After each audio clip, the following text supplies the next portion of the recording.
Welcome back, everyone. Another episode of Coffee with Kamish. Another episode breaking down this weekend's Super Bowl. We're going to be looking at the running back prop market. Have my guy Liam Picks Fights back again. He's Liam Picks Fights, but he also picks props and looks at other wagers in different sports. Guys, the reason Liam is here is because this is legitimately how we cap during the regular season. I will look at things from a football perspective, and then Liam will analyze the market because he's much better at looking at the market than I am. And he will say, hey, this looks really strong in the market. Love to play. Or he might convince me to sit out or maybe flip my stance altogether. So welcome back, dude. Appreciate you joining. Absolutely, brother. Happy to be here. I got the narratives. I got the market. I got the, the little backdoor thinking. And my man Kamish is simply as sharp as it gets from the NFL, understanding the X's and O's, why what happens, what happens in the trench battle, these kind of things that I don't know a damn thing about. So I think we complement each other well, Kamish. Couldn't agree more, man. Well, let's just jump right into it. First play that I'm looking at in the Super Bowl for the running back market, Jerick McKinnon under 20.5 rush yards. Frankly, I don't know why this line is priced where it's at. We've seen the last 4 weeks, Jerick McKinnon has just been non-existent as a rusher. He's had 43 rushing yards on 24 carries in that span. He does not go over the market number at all. You look back at the AFC Championship, he had 4 carries for 1 yard. Against Jacksonville, 11 attempts for 25 yards. The 3 weeks before that, he had 9 carries for a combined 17 rushing yards. He's just not even on the field when you're looking at his snap count in that span.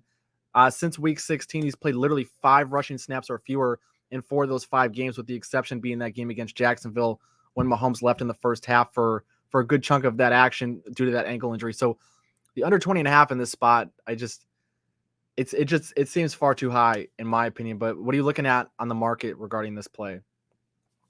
Yeah, I think that there's a few things that are being factored into this market. Now, number one, a lot of people do research for player props on StatMuse, which I think is fair and reasonable, right? But if you had looked back at the history for Jerick McKinnon versus the Eagles, he has gone 25 carries for 97 yards and a touchdown. The problem is, and the reason why I discount some of those numbers is because he did it for Minnesota, he did it for San Francisco, and when he was on the Kansas City Chiefs, he ran for 0 yards on 0 rushing attempts in their only game versus the Eagles. So again, he hasn't really fit perfectly in this Kansas City offense. I think that's a point that you were making in terms of his usage rate. He's just not getting the same usage you'd expect. Here's the concerns from a market perspective. People are pretty bullish on the under here for McKinnon. 93% of the reported handle at DraftKings on the under 21.5 yards here. However, it's on 78% of the tickets, meaning sharp distribution is pointing towards more aggressive money, bigger dollars being put on the McKinnon under. Let's talk about some corresponding markets and how they're related. I think that it does point to the under here for McKinnon. What do I mean by that? Over 5.5 rushing attempts for McKinnon is plus money on every book across the board. So they do not think he's getting more than 5 attempts here. So basically what you're saying is he's going to average over 4 yards per carry. We don't really have happening. Right? Yeah, I was going to say, we don't really have a data point to suggest that is likely. So for me, the under is probably the side here. Again, we've seen a little bit of disparity in the pricing across the market here. So I just pulled up OddsJam for this particular play, and you're looking at McKinnon. Let's see the full range here of yards. They've got 18.5 at minus 108 on Bet Rivers to the over, right? So on Bet Rivers, what they're essentially saying is minus 108 to the over, minus 118 to the under 18.5. So 3 yards less, we still think it's going under at Bet Rivers. And what did I just say in our quarterbacks video? Bet Rivers, a book that I respect, a book that doesn't like to put themselves out there with the best number unless they're pretty damn confident in a side. So I think the under is the play here. I think McKinnon goes under. I think that there's other Chiefs in the backfield that will be more impressive. Could not agree more. And then you mentioned that's a great point that you brought up with tying those two markets together, right? The rushing attempts and the rushing yards. And if you go back, McKinnon's average 0.3 yards per carry, 2.3, 3.0, 2.0, 1.4. Had one nice game against the Houston Texans, which the Philadelphia Eagles are not. Who did it? Texans. But yeah, I mean, he's been struggling with his efficiency on the ground quite a bit down the stretch here. So glad to know you're on the same side with that. So under 20.5, under 18.5. personally, I don't think he's getting a 10 in this. Like, I mean, if you can find an alternate under and take even more of a risk on this, I would be willing to do that. I really just don't see him being very, very involved out of the backfield as a runner in this one. He's been, ironically, I'm seeing the alternate lines all go in one direction. They're like, we'll give you plus 360 on the over 30.5. Like nobody's saying, hey, we'll give you plus 1,000 that he doesn't get one. So I find that interesting as well. Good stuff. Good stuff. So yeah, that's the first one I like. McKinnon under 20.5. Second spot I'm going to. This one is really a book specific play, and I think it's a true boomer bust play, and you have to be prepared to look like a complete idiot if he doesn't see the field once in the Super Bowl. Boston Scott over 5.5 rushing yards. They still have this on PointsBet, and I think Liam, you said it's on another book as well right now. The last three games. Since we've been discussing, it's gotten crushed like 35 points. So before it was like minus 108. We're at the minus 135 on the over here. Yeah, I think for good reason. I think of like Boston Scott, you look at the last three games, and I know the game scripts from the last three games that the Eagles have played have not been indicative of probably what you're going to see in this Super Bowl between the Chiefs and the Eagles. But the last three games, Boston Scott has seen at least 10 snaps in each of those games. And when Boston Scott is on the field, he's on the field far more often because he's going to be handed the football than because he's going to be in for pass protection or as a pass catcher. You look at the last couple of games, 6 carries for 21 and a touchdown, 6 for 32 and a touchdown, 9 for 54 and a touchdown. And even if you go look at his numbers from the regular season, when the dude was on the field, and I'll pull up props.cash here too so you guys can get a visual representation of this, he hits the over when he's there. I mean, and for good reason, right? 5.5 yards. You don't need 20 carries to get to 6 yards in a game. If he gets 1 or 2 touches in this game on the ground against a Kansas City run defense that is not elite. I mean, they're decent, but they're not elite. About middle of the pack, and most advanced metrics and superficial metrics are about middle of the pack as well. You give Boston Scott 2 carries here, I think he's getting the job done. Especially you look back at his yards per carry throughout the season, 4.4 in a couple of playoff games, over 4 yards a carry during the regular season on 54 attempts. So for me, it's just, is he going to get 2 attempts? Again, I think he could get it on 1 if he gets handed the ball at the right time, maybe on a third down, like a draw play or something like that, where the defense is willing to give up 6 yards on like a 3rd and 15. So it's really like, for me, it's if you expect Boston Scott to be active and on the field in this spot, I think you have to throw at least a couple of dollars at this. But again, be prepared to look like an idiot if Philadelphia doesn't go to him whatsoever. What do you think though, Liam? So I think there's a couple of interesting notes here. Number one, you have to look at a market from a number of different standpoints. And what I mean by that is the splits will tell you one thing, but they won't tell you everything. For example, DraftKings right now, almost all the money, tickets, handle is on the over for Boston Scott. But this is a new number. And this is what people will miss if they just look at the splits or if they just try and break down the market at any one given time. The market is simply a snapshot of current opinion in a lot of ways. And so what's happened is the bullishness towards Boston Scott has forced this number up. A lot of books came to market with 5.5.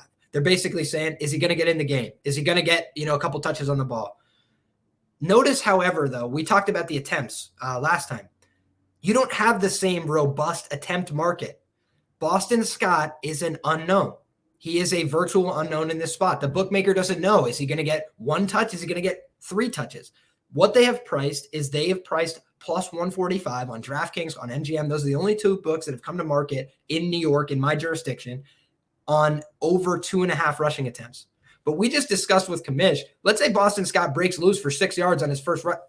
There we go. We're all set here. As long as he doesn't get tackled for a loss in the backfield, Boston Scott has now just gone over his total on 1 rush attempt.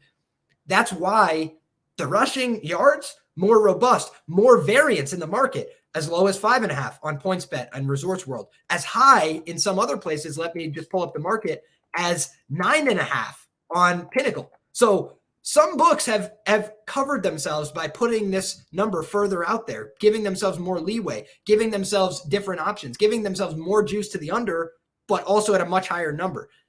I think that if you're getting a 5.5 when the rest of the market has moved to 7.5, 8.5, 9.5, especially the sharp books are at 9.5, it's like, I think the over at 5.5 then makes a ton of sense. Do you try and middle? Do you try and get cute? Maybe not, but I'm saying, you would almost be in a better position to have the over 5.5 and the under 9.5, or the under on rushing attempts because, again, he could cover both of those. He could get 2 rushing attempts and go over 5.5 yards. Then he hits the under, which is juiced on the rushing attempts, and he hits the over on rushing yards, which is juiced at the 5.5 mark and juiced to the under at all the other marks. So I think people are going to get caught here by being late to the party, by not line shopping, by taking an 8 or a 9.5. He lands 7, and then they cry in their coffee. That's not what we're going to do on Coffee with Commish. Instead, we're going to try and be really thoughtful about this. I think that if you can get a 5.5, it's worth playing. I think if you're looking at the 7.5, probably a little too public. Yep, could not agree more. Would not play it at 7.5, 8.5. It's just that appeal of, could he get 1 carry for 6 yards? And of course, he could get 9 or 10 on that carry as well. And maybe everybody cashes on this, but like you're talking about the market discrepancy. I think just given Boston Scott's usage over the last few weeks and when he was on the field during the regular season, I think if you're looking, like, the Super Bowl is an event that people just bet on a lot of props, right? And it's not always for investment purposes either. Like, if you're someone who's just betting on this game for fun and you just want to have a little bit of action across the board, 5.5, and you're just sitting there and you're talking about Boston Scott with your friends all night. Come on, Boston, get in the game. I mean, come on, 6 yards. I love it. And the other thing is, we talked about with John on the last video that we did about these player props. They have a committee of running backs in Philadelphia. What if one of them goes down with an injury? What if one of them is underperforming? What if, they want to use one of them more in a capacity as a pass blocker? Whatever it is, it opens up more opportunities. I would not be surprised if, just for the sake of keeping everybody fresh, they rotate these guys in and out. 2 guys to a rotation. Each drive, they switch them out. Like, they have the backfield to do that. Why would they not do that? So for me, I feel like every one of the running backs for the Eagles is probably going to get a touch on the ball. And that makes me like the Boston Scott play even better. Yep. All good information. So again, Boston Scott over 5.5 yards, available at a couple of places. That line is certainly running though. So if you are going to go get it as soon as you can. Third play that I really like in this one, Liam, I know we already talked about the under on Jerick McKinnon, but a lot of that is related more towards usage and efficiency via himself and via what Kansas City's been trying to do with their backfield. Isiah Pacheco over 46.5 rushing yards in this spot. I just don't know how you pass this up. I'm looking at the Eagles all year have struggled against teams on the ground. They had one really good week where they held Derrick Henry to 30 yards on the ground. And I think everyone's like, oh, Philly's getting it together. And to their credit, they were a little bit better over the course of the second half of the season than they were early in the season. But come on, they finished, even if you look at the split from week 9 to week 18 of the regular season, 16th in rush EPA. A team like Cincinnati, who Pacheco just went under this number at in the AFC Championship game, 7th, right? Cincinnati was one of the best teams in the league against the run, especially when they were fully healthy, and they match up pretty well with Kansas City. But I'm looking at Pacheco in this spot, and if you go backwards on the numbers, he had 95 rushing yards against Jacksonville on only 12 carries, 64 against the Raiders. He had 58 against Seattle, 86 against Houston, 70 against Denver. He had 66 against Cincinnati in early December when they played him. So it's like, even against good run defenses, he's proven that he can get over this number. I mean, he's really just proven himself as a very high quality running back for Kansas City. And again, the matchup here, it's hard for me to think that he's not going to get north of 10 carries. And even if he gets less than 10 carries, you look at in the postseason, what Philadelphia has allowed. I mean, last week they allowed Christian McCaffrey to get near the century mark. And who did San Francisco have at quarterback? Josh Johnson, Brock Purdy with a UCL injury, and McCaffrey still had 1 carry that went for 23 yards, ended up with 84 on the day. And then even in that blowout against the Giants in the divisional round, Saquon Barkley had a rush that went for 39 yards. So he only had 9 touches on the day, but he had 61 yards on the ground. I think if you see Pacheco get loose once in this game, even if it's for like 15, 20 yards, right away you're cutting this number virtually in half. And again, it's a good matchup against an Eagles defense that they're pretty strong up front on that defensive line, but the linebackers just show a lack of willingness in a lot of ways to get involved on the ground. So for me, 46.5, I really don't know why FanDuel is still hanging this number here. It's moved to 50 or higher in a few other spots. Liam, what are you looking at on the market? Am I crazy in this spot? Like, should we just be under everything on the Chiefs, or does this make sense to you? No, as I've said before, I think that the Chiefs are the side. And if that's the case, they're going to need Pacheco to have a big game. I think that We talked about the offense runs through Patrick Mahomes. Absolutely, that's true. Last week, he was able to get a bunch of the ball in Pacheco's hands, but it was through the air, right? In this game, probably not as likely that he's going to be looking for Pacheco through the air quite as much. That was an outlier game compared to the rest of the games throughout the season. But Pacheco needs to be a part of the offense for them to be dynamic. He's a fast runner. He can be powerful. And on top of that, when you have a team that's so pass heavy, like Kansas City, that's so dominant with the pass, having a run option is critical. I think that the difference, like you mentioned, is the fact that the 49ers don't have that same kind of compelling throwing option, right? Brock Purdy goes down the first series of the game. They got the backup quarterback. They got Brock Purdy with one arm. So you knew going in, if you're the Eagles, if you're a fan on the sideline, it's going to be a run play. It's going to be a run play. That's a lot easier to defend than when I have to drop back into coverage on the best quarterback in the NFL, and now the run is coming at me all by surprise. What we're looking at in the market is a lot of money is coming in on the under for Pacheco, especially at this 49.5 number. You mentioned what happens when the book gets slammed for an over. They want to attract under bets. How do they do that? They move the number because they see, all right, if I put it at 46.5, everybody wants to play the over. Now they moved it to 49.5. Now it's a lot harder to envision. Oh, okay. So now they're getting money coming back on the under to a big degree. The ticket count is about 60-40 to the over-under, meaning more bets are coming in on the over, but a lot of money has come in on the under, especially at 49.5. I think that the reason for that is people are expecting Patrick Mahomes to air this out, to have a game where it goes all through the air. You're seeing the same thing with the overs on his completions, his passing yards, his passing touchdowns, all the things that we've already discussed in previous videos. So I think that the offense for the Chiefs is going to be a little bit more balanced. I think they're going to try and get a couple run plays that the Eagles aren't expecting. And I think that's going to flow mostly through Isiah Pacheco and Patrick Mahomes himself. I think that those two options are going to open up the backfield a little bit for the Chiefs, open up their passing game as well. So for me, Pacheco going over this is part of a Chiefs winning formula. I think he's going to do it, especially at 46.5. Love that number, outlier number. Like you mentioned, 47.5, juice to the over. 48.5, juice to the over. You're only starting to see juice to the under at 49.5. So I think that 46.5 is a great number. Sweet. Can you articulate a little bit too? Because like I think when a lot of people think about sharp money distributions, they think about, okay, there's more money on the handle than there is on the ticket. And in this spot, that would suggest that the sharper play is on the under. But especially in player prop markets, or I guess on sides and totals too, when that number is moving, what do you have to be mindful of in understanding like where the money was coming in at the beginning might not have been where the money was coming in at the end, and what types of bettors were coming in at the beginning and the end, meaning that sharp money you can't just identify sharp money necessarily by that difference between the ticket percentage and the handle percentage. Yeah, and especially so in a Super Bowl. Why?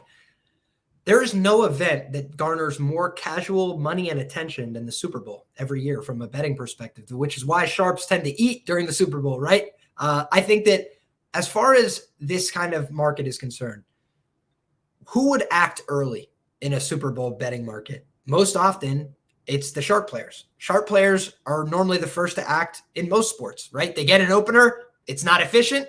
I'll make it efficient for you. I'll bet into it. Especially if you have large dollars, that could certainly move the market. That could certainly influence how things are going to go. So market development is critical for the Super Bowl. They have more data points on the Super Bowl than anything else. They see every other market being priced, and they get to much more efficient numbers more quickly. That being said, bookmakers have opinions. Not always. They're not always willing to book them. But bookmakers have opinions. Sometimes bookmakers have inside information. Just telling you the truth. They do. They know from the guy at the Eagles, hey, he's banged up. His ankle is effed. We didn't tell anybody else, but I'm letting you know. So in terms of sourcing, right, it might be the sharp players are coming in at the over 46 on Pacheco, and they could be coming back in at the under 49.5. Sharp players have a lot of money, right? I'm talking about real big bankrolls. So they're not afraid to be on both sides of a number, as long as they have the best of both sides. If the number closes at 48.5 and they have the over 46 and the under 49.5, that's why they do what they do. That they're simply playing a numbers game, a no-lose numbers game. That is how very, very sharp players operate. But again, you could have the sharp side at over 46.5 and the sharp side at under 49.5. I think that's the reason why you're seeing the number move throughout the week. What happens is if I have a prop, right, and I start to see, wow, it's moving on all these books, people pay attention. They see that and they think to themselves, I got to get in. I got to get in while the going's good. In this case, I think they're right. At 46.5, I think that's the play. But now what's going to happen? They're going to see, oh, it moved from 46.5, but I'm going to take it anyways at 47.5. And I'm going to take it anyways at 48.5 because it was the right side. But sharps know that it's not about the side. It's about the number. 46.5 is a great number. No one else thinks it's a good number. That's why they didn't hang it. But if you think it's a good number, then it's worth playing. The thing that people will do is they will say, this is the right side, so I don't care about the price. And that's wrong. And if you do that, you'll lose money long-term. So that, I think, is the biggest thing to take into account. Sharps act early and they act last. So they will be the first to move. They will be the last to move. Because if this gets to 50.5, if this gets to 52.5, I can almost guarantee you that sharps are coming back in on the under. Why? Because it started at 47. It started at 46. It's like, now it's moved 6 points. It can't have been that they were so bad the first time and it stayed there for 3-4 days. This is what you have to understand about markets. They're fluid. So we got a snapshot in time today that says FanDuel is sitting asleep at the wheel. They had a long night last night. And as soon as they wake up and check their odds board, they're going to be like, holy shit, we need to move this to 48.5, maybe with juice to the under. So I think right now you have a unique opportunity on FanDuel, but this is what Super Bowl betting is all about. Finding the number that's gone, finding the number that no one else is willing to hang anymore because it's not a good number. And I think 46.5, not a good number for Pacheco. Well, I'd love to hear that as someone who did grab a decent chunk of that 46.5. And again, just to be clear, like not advocating that you grab the 46.5 at FanDuel and then go grab the under 49.5 at another book, because that's like you're playing with small margins. And if you're not a very, very large volume better, that doesn't make much sense. Agreed. Liam was just describing like the bigger money in the bigger players are what moves the market, right? So those are the types syndicate players that have $10,000 to put on both sides because now I made $300. It's like most of us don't have the financial resources to take that big of a risk. So that's why sharp players, they're clearing the board. They're coming through and saying, you left a bad number, I'll take it. Thanks. And then they just move on. Having good numbers is all that they care about. In large part, they don't care whether or not they're on the side that they think is going to win. They care about whether they have the two best numbers in their pocket on both sides. You can't lose that over the long term. So yeah, I think that's a great point, Kamish. We're not all sharp bettors with $10,000 to blow on either side. So approach this with some degree of caution. I'm just trying to explain that it's about the number, not the side. Over 46.5 is a way different bet than over 49.5. Yep. Could not agree more, especially there was one play this year. I was on Tony Pollard over 60.5 rushing yards, and he went over it and then had a negative carry on his last rush of the game and went back under it. So it might not seem like a lot when you're looking at numbers in the 40s and potentially in the 50s, but the difference between a number at 46.5 and the number at 49 or 50.5 could be the difference between just one rush going backwards at the wrong time in the game. So love the information, Liam. Appreciate it as always. Again, just to recap, Jerick McKinnon under 20.5 rushing yards. Boston Scott over 5.5 rushing yards. Do not play that at 7 and 8, wherever else you can get it in the market. And then Isiah Pacheco over 46.5 rushing yards. That's our thoughts on the running back player prop market. Again, if you guys like the content, if you like the videos, please share, tell your friends, hit the subscribe button. We have a couple more videos out on the Super Bowl. Be sure to check those out if you're taking some action or just want some great content from Liam, one of the sharpest guys I know, definitely the hardest working guy I know. So appreciate you guys tuning in. Check out the other stuff. Good luck.